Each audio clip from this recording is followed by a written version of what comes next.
And now I'm going to have a lot of trouble picking a favorite. Yeah, it's going to be tough. This is going to be tough.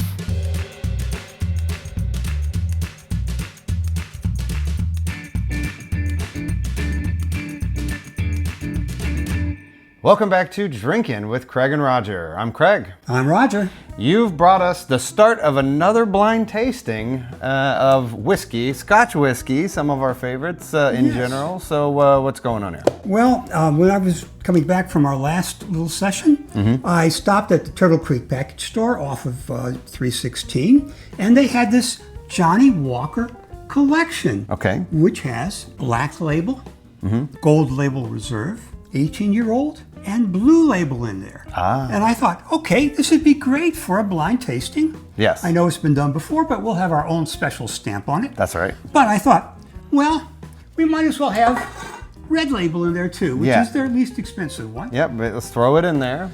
For those of you who don't know about this, Johnnie Walker blended Scotch, it was founded about 1820 in the town of Killenaugh, which it's stayed in until 2012. When the new owners, Diageo, the much maligned Diageo, decided to move the production to Fife and Glasgow.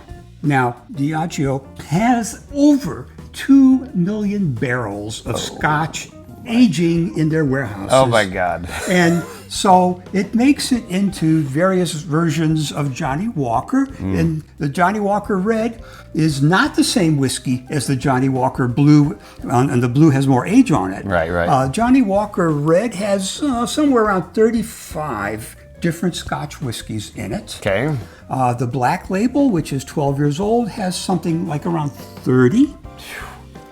The Gold Label Reserve has only about 15 whiskeys in there.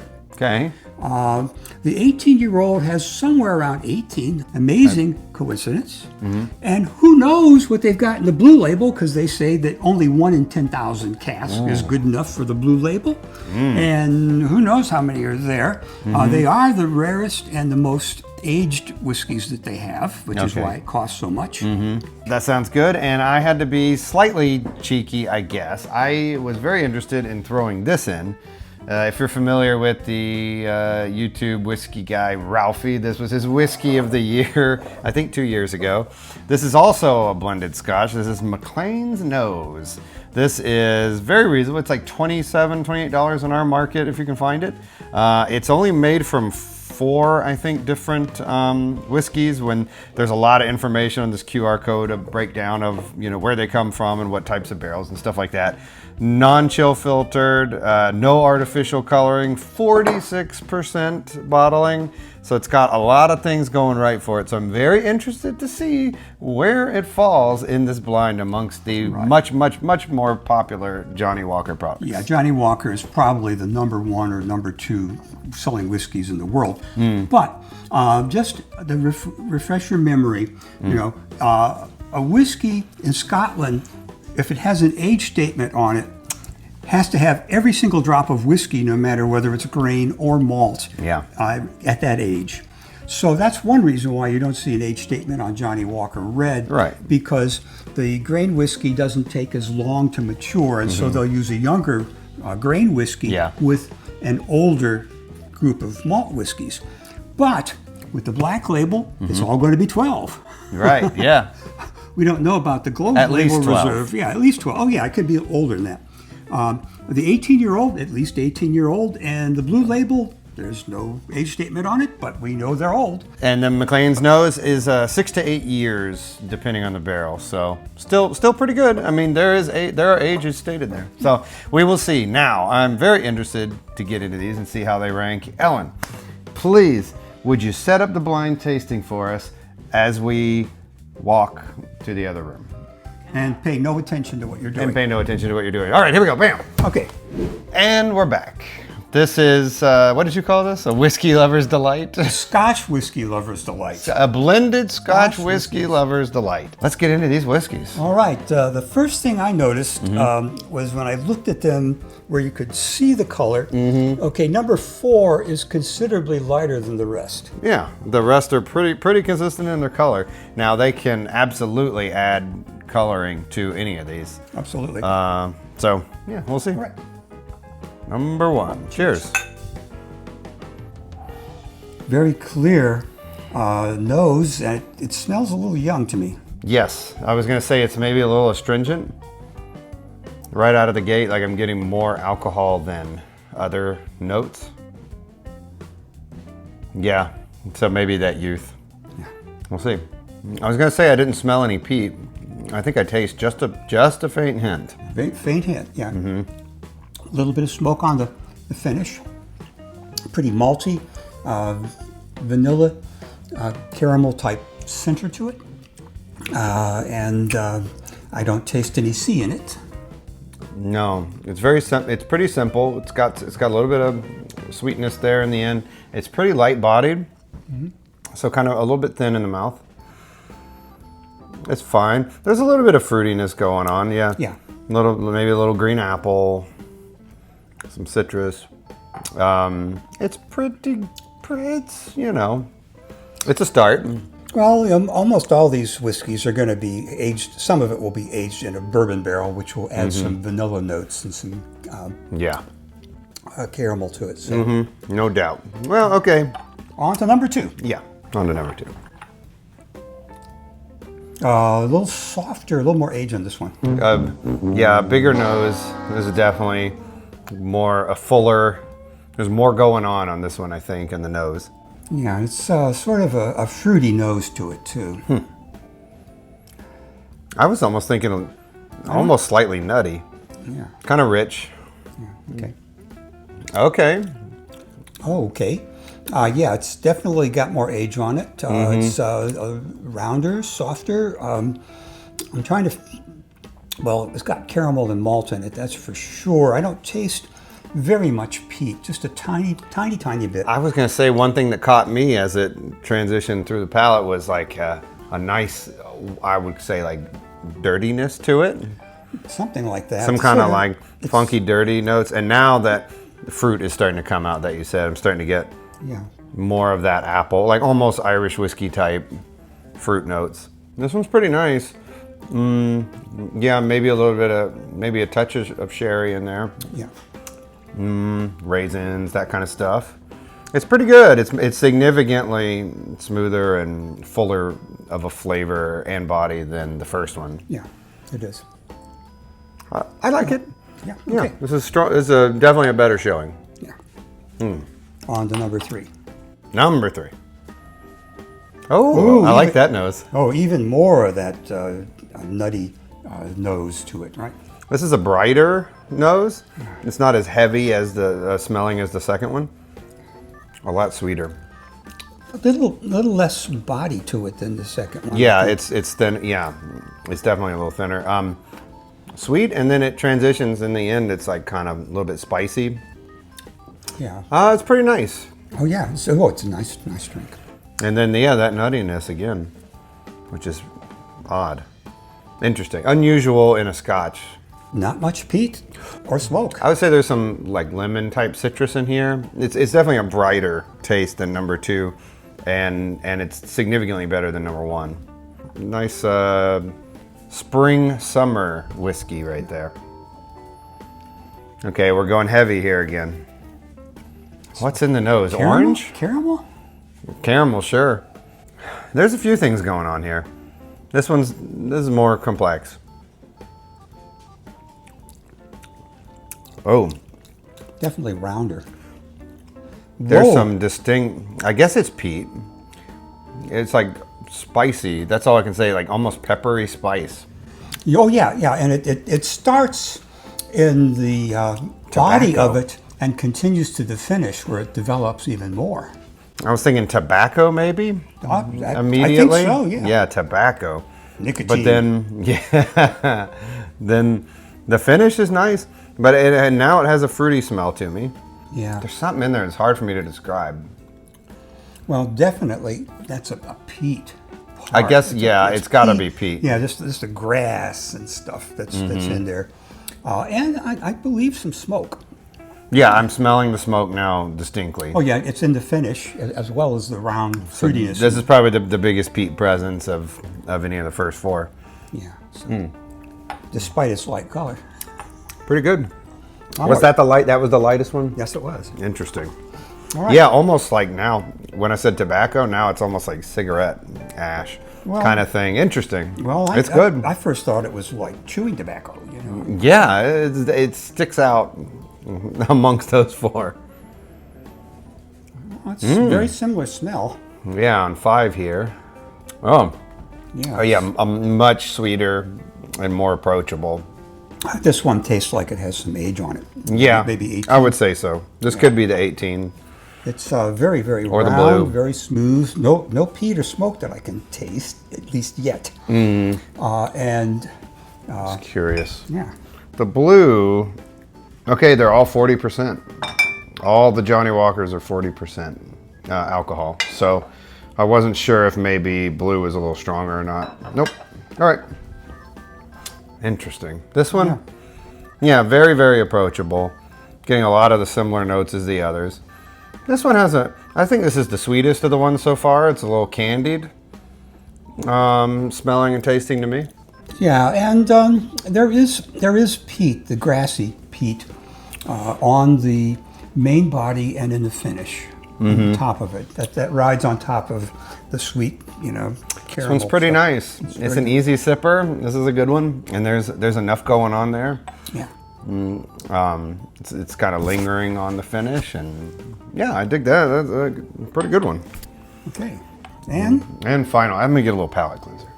I feel like 4 was so powerful tasting. I had to take a sip of water to make sure my palate was in good shape.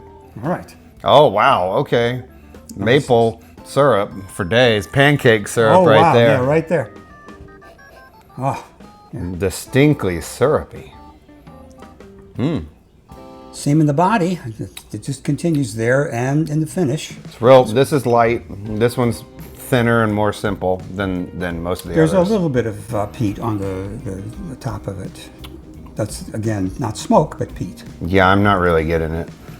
So I'm sort of disappointed that none of these have an Isla, you know, bent. It's really very noticeable. Right. Okay, second sip. A little more going on. I was going to say this one was very light and probably the second most simplistic after 1. But very pleasant, very smooth and easy to drink. Absolutely. They're all pretty easy to drink. I'm going to go back and try one again after these others. Yeah, maybe we didn't give it a fair shake. It was our first drop of whiskey today, so It has sort of the very similar to 6. Yeah. Now that I go back to it, now I'm getting that same pancake syrup type note. It tastes a little younger, but not that much. It's still pretty smooth. This is my least favorite. Yeah.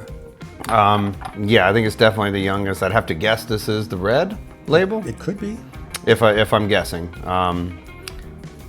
It's fine. It's fine. It's very similar to 6, but just younger, more simplistic, a little rougher Well, around thinner. the edges. Thinner. So 1, I'm going to move to the back. I think this is my least favorite of them all so far. I would drink this though.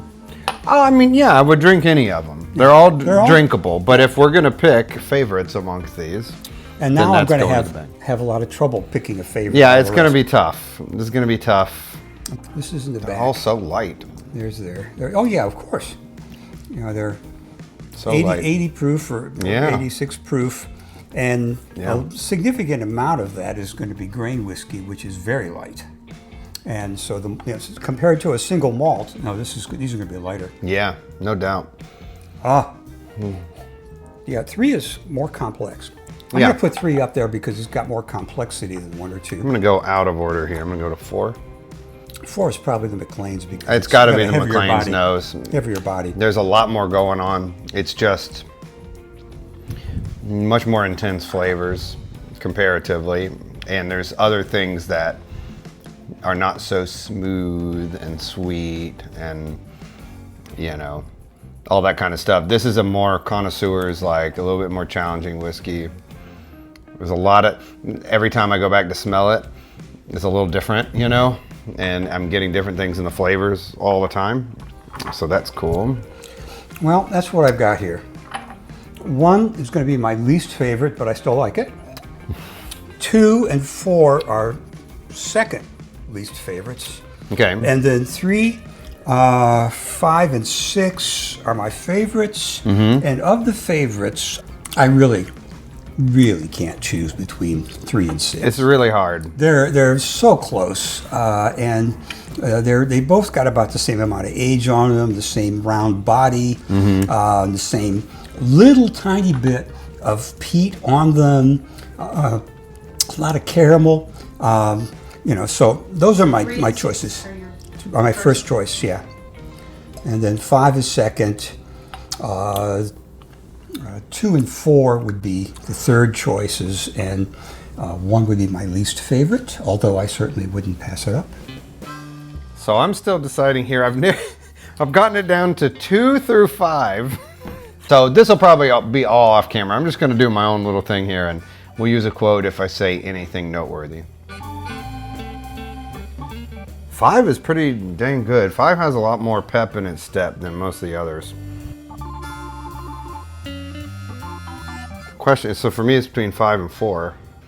4 is so different from the rest, but the interest level. Problem is I'm fairly sure I know what it is, so it makes it hard to rank it because obviously I want it to win. Well, it can't win because it's too far back on mine.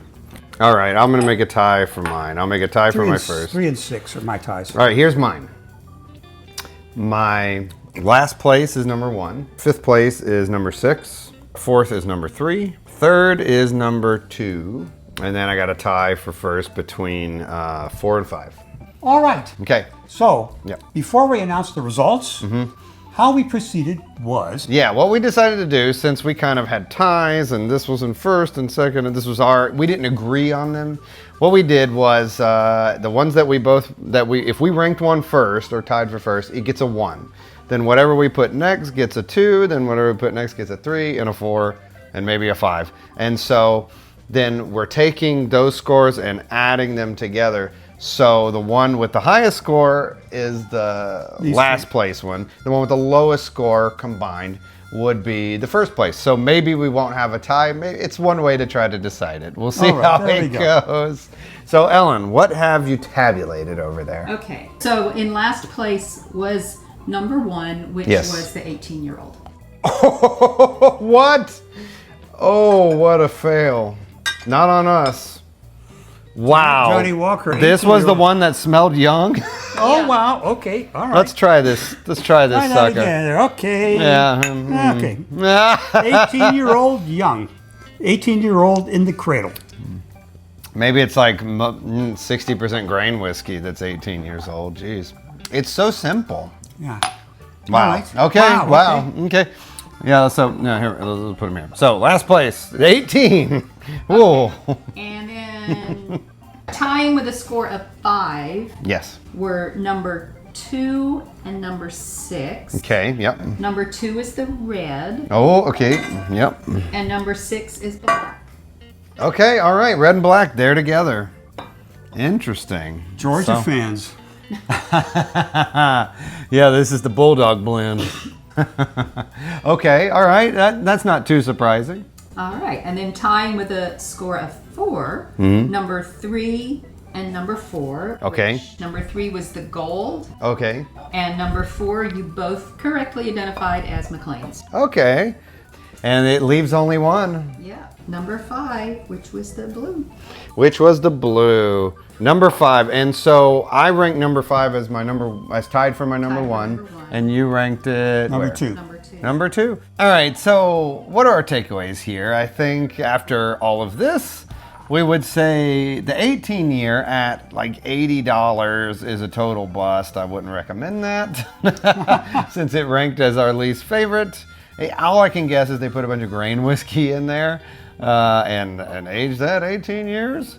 Let's see, red and black. They're both roughly the same price, No, I think like $10 apart, maybe. maybe, yeah, this is maybe about 27. That's like 37, something like that. Something like that. Black might have a slight edge over the red. Yeah, it's considerably a little bit better. If you drink it neat, I'd go with the black. You know, if you drink it on ice and stuff, you're probably fine with the red. If you want to mix it, then use the red. Yeah. I think at $28 a bottle or whatever, the McLean's Nose is a great value and a much more advanced, challenging whiskey than some of these others. If you're into blends, I definitely recommend. It's a blend that drinks a lot more like a single malt, complex single malt than the rest. Great, great to give it a try sometime. The gold, not bad, not bad. Yeah, I mean, it's right here with the other one. If it's $60, $70, I don't know if it's worth it. And the blue, even though it came out on top, $200 to $250 is most certainly not worth it at all. Just get a good single malt, like for $60 or $70. Or 3 of them for that, you know. Yeah. So, if you like what we're doing, We already did this. like and subscribe a second time. It helps us out, especially because of our new lighting. Create a new account just to That's like and subscribe. That's right. That will do it. Anyway, until next time. Yeah. Cheers. Cheers.